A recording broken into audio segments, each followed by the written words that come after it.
Gostaria, vou introduzindo enquanto isso, o professor Milton Machado, da Belas Artes, aqui no Fundão. Ele tem graduação em arquitetura, aqui também, colega nosso.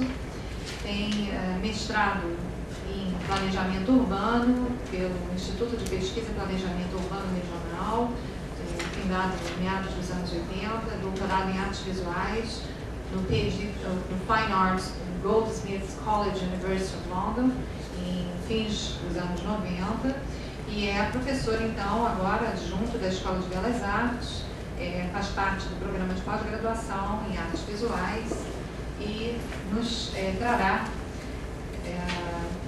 para hoje uma palestra intitulada O Homem Muito Abrangente, ou Este Corpo é Todo Poros. Professor Milton Machado, agradecemos muito a sua presença aqui. Obrigado. Bom,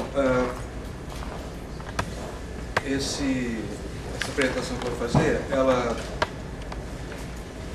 tem dois eventos que, de certa forma, informam essa apresentação. O primeiro é uma exposição que eu fiz, eu não sei se na apresentação que ela fez de mim, ela me apresentou como artista plástico. É o que eu sou nas horas vagas, ou seja, 23 horas e meia por dia. Em 2005 eu fiz uma exposição no Instituto Tomi-Otaki em São Paulo, que recebeu esse nome Homem Muito Abrangente, que trata-se de uma performance da qual fazem parte dois atores principais, que é um atirador de facas de circo, exímio atirador de facas, e um assistente, que sou eu mesmo.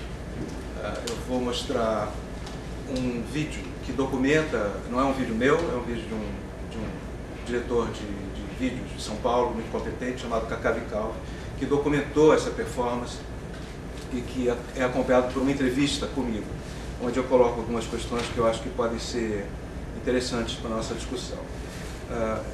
O desenvolvimento disto foi um encontro que houve em Londres, o local foi a Tate Modern, que é uma grande instituição, né, um museu, mas foi um encontro que reuniu professores, artistas, críticos, historiadores daqui da Escola de Belas Artes, mais especificamente do PPGAV, o nosso programa de pós-graduação, e mais especificamente ainda de linguagens visuais, que é uma das 4 linhas que temos lá. Eu fui um dos organizadores desse evento, com colegas da antiga London University, que hoje em dia se chama University of the Arts, que é um conjunto de faculdades de arte de Londres. E a gente discutiu esse material. Ele está publicado na revista que publicamos nós aqui no PPGAV, chamada Arte Ensaios, que está à disposição de vocês nas melhores casas do ramo. Então, o que eu vou... é uma outra coisa.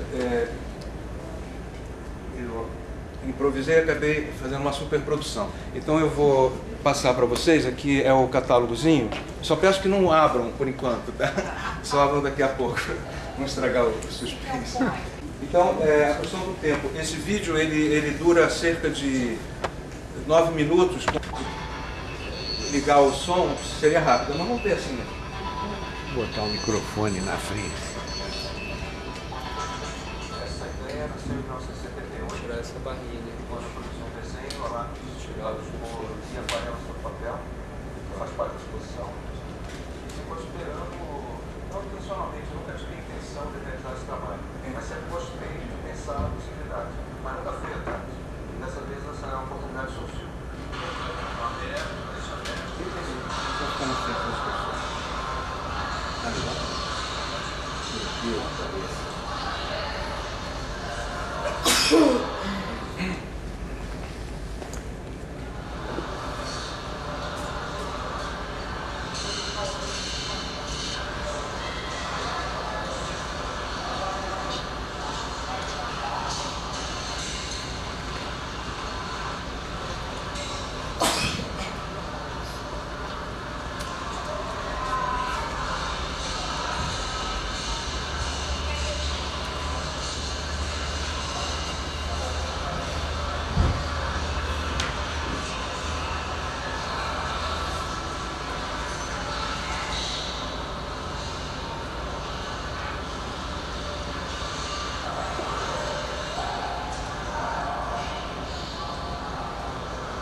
está se passando agora. Né? Eu estou tentando recuperar um espaço próprio e quando eu estava na Inglaterra, se eu perdi espaço próprio, eu acho que eu ocupei mais o mundo todo.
pensamento, sou um estudioso, sou um escritor e sou um professor, e eu incorporo tudo isso na minha abrangência. Isso faz parte do espaço próprio.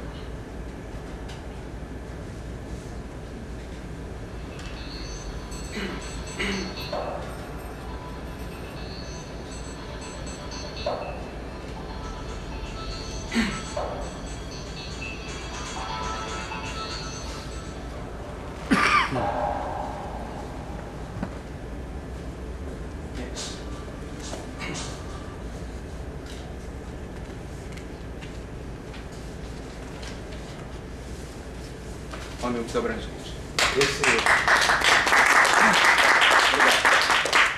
Esse ótimo atirador de facas é o Roger. Ele é filho do Jamelão, que é um dos grandes professores da Escola Nacional de Circo aqui na Praça Bandeira. Foi onde eu encontrei essa turma, né? Muito legal. Ele já fez esse trabalho comigo 3 vezes. Um detalhe técnico, vocês perceberam que havia muito mais facas sobre a mesa do que as que foram lançadas, né? Ele, inseguro, talvez com a pompa e a circunstância do instrutor Melcac, aquelas mulheres com aquelas perucas, né? Ele ficou um pouco intimidado e ele contrariou a distância de 2,5 metros que ele havia estudado cuidadosamente no Rio para se manter, né, da parede. Ele se aproximou um pouco, com isso as facas entraram inclinadas, devem ter percebido, né? Diminuindo, portanto, a área de ocupação. Com isso, na segunda vez ele caprichou demais até. E aí ele teve que me esperar. Houve sempre, como sempre, um acerto, né? Bom, a partir disso aí, que coloca questões sobre o corpo, né? Sobre o corpo que é ocupado e por o quê, né? Surgiu um debate muito interessante de novo na Escola Nacional de Circo, onde eu encontrei o Jamelão e o Roger, né? Eu participei dessa conversa entre amigos justamente como assistente, né? E participaram outros protagonistas que vão ser identificados. Se vocês, por favor, não lerem o fim, para não estragar, porque eu quero, por enquanto, identificá-los pelos seus prenomes. Antes eu vou ler uma outra pequena descrição desse personagem conceitual, né? Que é o homem muito abrangente. Homem muito abrangente. Tão abrangente que quase total, mas falta-lhe um quê de si mesmo. Procura-se, mas sempre em vão. O homem muito abrangente ocupa todos os vãos. E, no entanto, é sem volta. Sua perda é de origem tão abrangente que nada nele é final. Já se disse que o seu fim não é um fim em si mesmo. Como todo homem digno, a quem Pico dedicou uma oração, tem algo de camaleão. Carece de individualidade, não tem uma vocação, nem sequer uma aparência. Parece-se ao que parece. Singular é plural. Pode ser todas as coisas, fazendo tudo o que quer. No entanto, lhe é vetada uma única ocupação, a própria. Sua única propriedade é não ter nada de próprio, principalmente interior. Daí que é híbrido, impuro, sempre além dos limites, o homem muito abrangente é o mais puro exterior. Tem uma aguinha? Então, quem abre essa conversa é o assistente, que sou eu mesmo, né? O assistente do AT, que é o atirador de facas. E eu coloquei para a turma a seguinte questão, né? Mas diante dessa quase total ausência de um corpo, aí se vocês quiserem acompanhar o texto aí, né? Diante dessa quase total ausência de um corpo, dessa impossibilidade quase absoluta de cair em si, como pensar ainda com os gregos da antiguidade, com os humanistas do Renascimento, que o corpo é a medida de todas as coisas? Obrigado. A primeira pessoa que respondeu foi o Donald.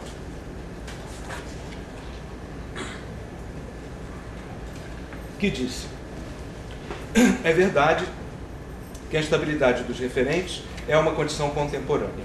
Você mesmo já disse, está se referindo a mim, que a perplexidade seria a nossa única certeza histórica. No entanto, existe ainda um referente separado de todos os outros referentes desestabilizados, cuja presença não pode ser negada, que é o corpo, nosso próprio corpo vivo. Esse referente corpo é o referente de todos os referentes, na medida em que todos os significados, valores e sentidos se referem à conformação e à satisfação das necessidades do corpo. Justamente porque todos os demais referentes agora estão desestabilizados, o referente corpo, nosso próprio corpo, surge como um problema. Daí a impressão de que este corpo, que aí está aí ausente. Davi entre o corpo, ou David, se quisermos. Parece mesmo complicada a manutenção da ideia de que o corpo é a medida de todas as coisas. Mas eu teria duas proposições a fazer, para ajudar a equacionar o problema. A primeira é que o corpo é um projeto inacabado. O corpo é histórica e geograficamente maleável, moldável. A segunda é que o corpo não é uma entidade fechada e isolada, mas uma coisa relacional, criada, delimitada, sustentada e finalmente diluída em um fluxo espacial-temporal de múltiplos processos, se é que podemos dizer que o corpo é uma coisa. O corpo internaliza os efeitos dos processos que criam, suportam e diluem essa coisa. O corpo que habitamos, que para nós é a irredutível medida de todas as coisas, não é irredutível ele mesmo. Isso não significa que o corpo seja o produto passivo de processos externos. O que é notável nos seres vivos é sua capacidade de capturar energias difusas ou fluxos de informação e de os articular como formas complexas, mas bem ordenadas. Criar a ordem a partir do caos é uma propriedade vital dos sistemas biológicos. Sendo uma máquina desejante, capaz de criar a ordem não apenas em seu próprio interior, mas também em seus entornos, o corpo humano é ativo e transformativo em relação aos processos que o produzem, sustentam e diluem. O assistente, isso talvez nos ajude a compreender a anatomia desse corpo tão abrangente. Antes, a compreender sua peculiar dermatologia, sua lógica de superfície, porque, afinal, esse corpo é vazado, perfurado. Este corpo é todo poros. David disse bem, entender que o corpo, falo do corpo individual e do self, é dotado desta porosidade de que você fala em relação ao meio ambiente, implica em um novo entendimento das relações entre eu e o outro. Se o self internaliza todas as coisas, então o self pode ser a medida de todas as coisas. Essa ideia vem de Protágoras e dos gregos. Ela permite que vejamos o indivíduo como uma espécie de centro descentrado do universo. Essa concepção de um corpo relacional, em permanente interação com seu entorno, constitui uma rejeição da visão de mundo tradicionalmente atribuída a Descartes, Newton e Locke. Nesta visão, o mundo é habitado por um corpo ideal, civilizado e individualizado. O corpo aí é uma entidade que habita um espaço-tempo absoluto. Leonardo, eu teria algo a dizer sobre essa tal dermatologia, essa porosidade da interface, não só deste corpo que está aí ausente, mas de todos os corpos. A pele é a superfície. A superfície é a delimitação de um corpo, e a delimitação de um corpo não faz parte deste corpo. A delimitação de um corpo é aquilo que inicia um outro corpo. Aquilo que não é parte de nenhum corpo é algo que não é nada. Algo que não é nada é uma coisa que não ocupa nenhum espaço. Pico falou, em meu sistema cosmológico, o homem é também uma coisa descentrada, um centro que não ocupa nenhum espaço predeterminado. Assim como meus colegas, citados por David, eu imagino o mundo como um cosmos fechado, um espaço finito, bem delimitado e definido, onde cada coisa ocupa seu próprio lugar, seu espaço natural, cada sujeito e cada objeto em seu próprio território, eternamente de acordo com a vontade de Deus. Nenhum ser originalmente criado por Deus seria capaz de questionar a perfeição de um cosmos assim tão completo. Mas um hóspede inesperado veio perturbar a harmonia desse plano. Esse hóspede é o homem. Assistente, esse cosmos, no qual cada coisa ocupa um lugar fixo e eterno, teria a ver com a estrutura social e política que Platão descreve e prescreve na República? Pico responde, talvez, afinal, sou um neoplatônico. Mas em meu sistema não existe um lugar original para o homem, nem definitivo. Seja qual for o lugar do homem, ele deve conquistá-lo. O homem, em princípio, não pertence ao cosmos, não tem um pouso definido, nem uma aparência definida, nem uma função definida. Excêntrico em relação a todas as coisas, o homem é absolutamente estrangeiro, uma criatura que parece não fazer sentido na ordem eterna da criação. E justamente porque não tem lugar, forma ou função, ele pode escolher ser, assemelhar-se-á, fazer de si aquilo que bem entender, de acordo com sua própria vontade. Por não ter identidade fixa, a marca de sua essência é a liberdade. Ele vive mudando de pele como um camaleão. Sua vocação é estar sempre em transformação em constante metamorfose. O homem sempre será outro homem. João, esse pensamento me parece provocar sei lá que tipo de horror secreto. O cara se vê como que vagando por uma imensidão sem fim, desprovida de qualquer limite ou centro, portanto, sem qualquer lugar determinado. Leonardo, ora, João, logo você é um astrônomo com medo de infinito e da falta de lugar e de sentido? Bem, qual é a proposição que não pode ser dada? E que ainda que fosse dada não faria sentido, é o infinito. Porque neste caso, o infinito passaria a ser algo circunscrito e limitado, já que a proposição implica necessariamente em alguma coisa contida por aquilo que está à sua volta. Se algo não pode ser dado, é porque não possui quaisquer limites. Se você continua ansioso com a falta de definições, olhe para o ar. O ar está cheio de um número infinito de imagens de coisas que nele se acham distribuídas. E todas essas imagens estão representadas nas demais, cada uma em todas e todas em cada uma. Plínio. É mais ou menos assim que eu vejo o céu. Na etimologia que eu proponho, em minha história natural, a palavra viria de celo, de selato, que quer dizer cinzelado, talhado a formão. O que, mais uma vez, enfatiza o duplo sentido de mundos, cosmos, em grego, significando tanto mundo quanto ornamento. O céu não é liso, polido como um ovo, mas é gravado com inúmeras figuras de todos os animais e coisas, cujas sementes caem na terra ou no mar para dar origem aos seres. O olho pode então vislumbrar aqui a imagem de um urso, ali a de um touro, acolá a de uma letra. Leonardo, sem dúvida, é uma bela maneira de ver o mundo, e eu acho que, de certo modo, ela se aplica à pintura como modo de ver. Aquele que não ama igualmente todas as coisas contidas em uma pintura não é um pintor versátil. Por exemplo, se o sujeito não gosta de paisagens, suas investigações sobre esse tema serão breves e simplificadas, como no caso do nosso Botticelli, que disse que o estudo da paisagem é desnecessário, porque basta jogar uma esponja manchada com tintas de diversas cores sobre uma parede para se enxergar aí uma bela paisagem. É verdade que as mais variadas invenções podem ser vistas nessas manchas, pois devemos olhar essas manchas, e aí encontraremos cabeças de homens, diversos animais, batalhas, rochas, nuvens, bosques e coisas similares. Então notaremos como isso se parece com o som dos sinos, nos quais você pode ouvir aquilo que bem entender. Atirador ateu. Curioso, porque essa visão por aproximações e deduções também se aplica, de certo modo, às técnicas de um bom atirador de facas. O atirador não deve mirar em uma área geral, mas em um ponto específico, em alguma irregularidade da madeira, por exemplo. Você provavelmente notará que no início as facas não se cravam precisamente no ponto em que você mirou, mas em algum lugar bem ali a seu lado.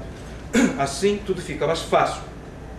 Basta que você faça mover em sua mente o ponto em que você mirou. Marcos, finalmente, dá a sua contribuição. Coisas da mente. Mas eu acho que há outras coisas que um bom atirador de facas precisa saber. Por exemplo, que as medidas do corpo humano são distribuídas pela natureza, de modo que 4 dedos fazem um palmo, 4 palmos fazem um pé, 6 palmos fazem um cúbito, 4 cúbitos fazem a altura de um homem, 4 cúbitos fazem um passo e 24 palmos fazem um homem.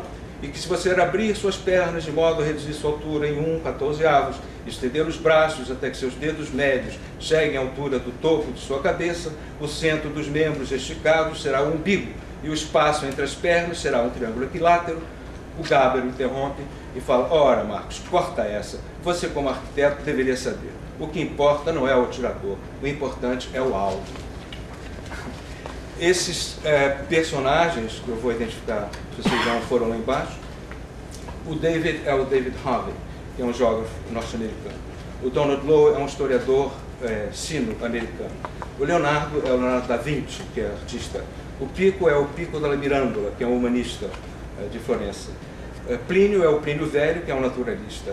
O João é o Johannes Kepler, que é um astrônomo. O Marcos é o Marcos Vitruvius, que é um arquiteto. O Gabor, vivido no cinema pelo ator Daniel Auteuil, é um bom atirador de facas, no filme A Mulher do Atirador de Facas. AT é um mau atirador de facas e o assistente é um bom assistente de AT, que sou eu. Se vocês reconheceram nessas falas citações, estão certos, porque eu não escrevi esse texto, melhor, eu escrevi, claro. com alguns enxertos que eu fiz, mas são citações todas literais. Eu, claro que eu não coloquei a fonte, porque isso aqui não é um texto acadêmico, enfim, né?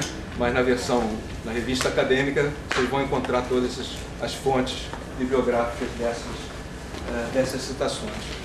É isso, enfim, eu acho que, né, se fizerem depois perguntar alguma coisa, estou à disposição. Obrigado.